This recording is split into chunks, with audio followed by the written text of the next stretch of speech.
Arsenal could shock everyone. An opportunity has presented itself that allows Mikel Arteta to make a choice that so many Arsenal fans have been crying out for such a long time. If Mikel Arteta decides to do this, it could give Arsenal a different edge, a different outlook. People would look at Arsenal differently across the Premier League and Europe, and it just gives us another option in a key area of the pitch where Arsenal have struggled over the past couple of seasons. I am, of course, talking about Gabriel Martinelli. Is this the game where we play him as a striker? We are seeing Viktor Gyökeres being used week in, week out, and he's a brilliant striker. I really like the different approach that Arsenal are taking to facilitate Viktor Gyökeres, but allowing Gabriel Martinelli to flourish in that centre-forward position, a player that has all the attributes to excel in that position. I think the opportunity is now. Look, we're playing Olympiacos. I want you to let me know your score predictions. If you get it right, I'll give you a shout out in the breakdown video after the game. Let me know, what are your thoughts on the game? Gabriel Martinelli, for me, could be used as a striker, not just in this game, by the way, but going forward. Like, we've had conversations in the past of how Gabriel Martinelli has played in that centre-forward position, and he has done very well. It does give Arsenal a different look. And if I'm looking at Viktor Gyökeres at the minute, like I said, he's playing really well, but are we in danger of overplaying this guy? We've introduced him to a new league, a new setup, a new coach, and he's having to play week in, week out all the time. We don't have no backup striker at the minute. Look, Havertz is injured. Gabriel Jesus is injured. Everyone knows my thoughts and opinions on these guys. I think they're great. When they're fit, I've always backed Kai Havertz. I think the things he offers this Arsenal team are unique. I like Gabriel Jesus as a striker. The way he weaves in and out and crafts an opportunity for himself, again, I think is different to what we currently have in this Arsenal team. Viktor Gyökeres, he just wants to score goals.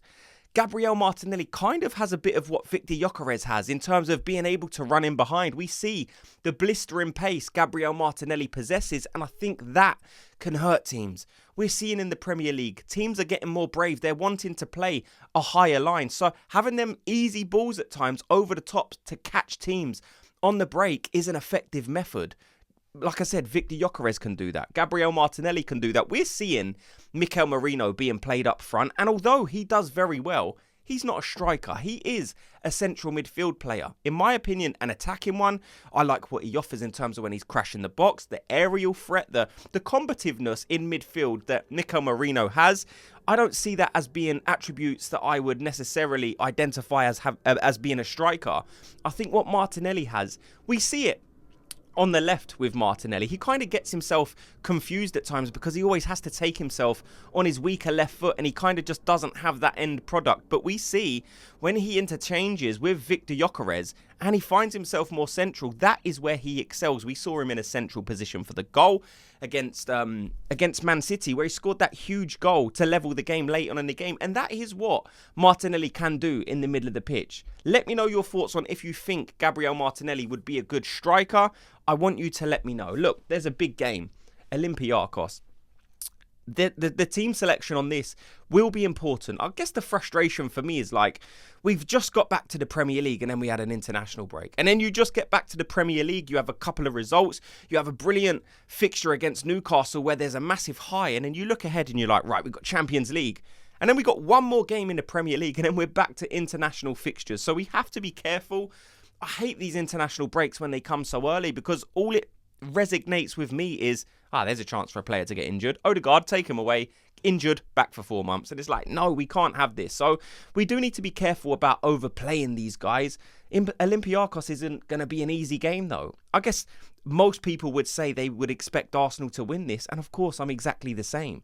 But let's not pretend that Olympiacos are a terrible team, that they're first in the Greek league. And people will say, yeah, but how strong is the Greek league really? And it's like, well, let's not forget that they won the Conference League, the UEFA Conference League last season. So they do have a bit of pedigree in Europe. They're going to be coming off the back of that result. They're going to back themselves, but they are coming up against one of the best teams in world football in Arsenal. So although I'm expecting it to be difficult, look, we're at home. We should attack this game. And I'm expecting an Arsenal win. My score prediction for this game is going to be a 3-0 win to Arsenal. I think the players we have, even though I'm expecting a bit of rotation because there is a big game against West Ham on the weekend, again, a massive game that we need to win going into that international break, because if you win that game as well, you put yourself in a very good position for when the Premier League returns in a few weeks' time. So in terms of team selection, I want David Raya back in goal. Again, the back line, I don't change too much. Again, like I said, you need to be careful with injury,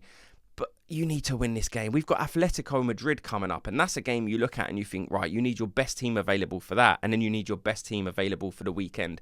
In terms of team selection, let me know yours. I would go for, it's going to be quite a strong team, David Raya. I would go Yuri Timber at right back, although I wouldn't be surprised if Ben White gets a run out, because Timber's played a lot of football, and Ben White coming back into the team, he doesn't look as strong as Yuri Timber, but he can definitely still offer things to this Arsenal team. So Ben White, Saliba, Gabriel, and then I go, I don't know, that's a debatable position. I wouldn't be surprised if we see Lewis Skelly or Calafiori at left back. Let me know who you would put at left back. And then in midfield, I would go Zubimendi as the number 6. I would actually rest Declan Rice in this game. And some people might be thinking you are crazy because he was one of the best performers against Newcastle on the weekend. But just look at the distance covered by Declan Rice. You know, when he goes to England, he's going to play every single game because he's one of their key players. So you have to kind of approach this one tactically, understanding Declan Rice isn't going to get a rest for a long time. So for me, I take the sensible decision and rest Declan Rice this game. I go Zubimendi, then I play Eza, and then I play Odegaard. Everyone knows my thoughts on this midfield. I want to see that attacking talent flourish. And then on right wing, it probably will be Bukayo Saka. I wouldn't be totally opposed to seeing Nwaneri in that position, but we haven't used him really over in that right-hand side position. It looks like a player who's only going to be used centrally. For me, he doesn't get in the team for this game, so it probably will be Saka. And then I go Trossard. Mikel Arteta loves picking Trossard. Lately, I think Martinelli's probably warranted starting ahead of him. I know Trossard had a good chance on the weekend with Newcastle where he hit the post. He got himself in a good position. But I just think there's players that can offer more to this team in terms of them Premier League games. But for me, I play Trossard in this game. And then up front, I would play Gabriel Martinelli. Am I expecting Mikel Arteta to do that? I think he could throw up a bit of a spanner in the works and surprise people. I think it was the perfect game for it. Martinelli is in unbelievable form, so why cap that? If you're going to play him, I guess the blessing is he's playing well at left wing anyway, so you don't really need to change it. And I guess I would understand that argument. But is there something else? Is there something different within Martinelli that you can unlock if you play him in that centre-forward position? And that's why I use him. I want to rest Viktor Gyökeres for the weekend, so I would start Gabriel Martinelli, and then I'd bring on Mikel Merino as a substitute option to give, like I said, Viktor Gyökeres that rest, because we do need to rest players. At some point, when you're playing midweek and on the weekend, you can't play your best team every single week. And people will say, this is the Champions League, you have to play your best team. But we've made that mistake in the past, and then you get these big injuries. We're seeing players like Madueke, who's been used midweek and on the weekend, and then he's picked up an injury and he's out for 3-4 months? So we do have to be careful. You're not going to be able to pick your best team every week. Martin Odegaard is a player who's been rested because he's had a few injuries. So in terms of burnout, there's not going to be much risk there. Eberechi Eze, again, he's not played every single minute of every game. So I think there is a decision you can make there. For me, I rest Declan Rice and Viktor Gyökeres, probably Calafiori as well. Those are the 3 big changes I make because I'm looking ahead to the Premier League, not a game against West Ham. And then I'm looking ahead to the internationals. And I'm thinking, which of these players are going to play every week? So we have to be careful. But let me know your thoughts on everything you've heard in this video. Thanks so much to everyone for watching and listening. Before you go, if you could do me the favour, just hit like and subscribe. And I'll speak to you all in tomorrow's video. Gooners, have a good day.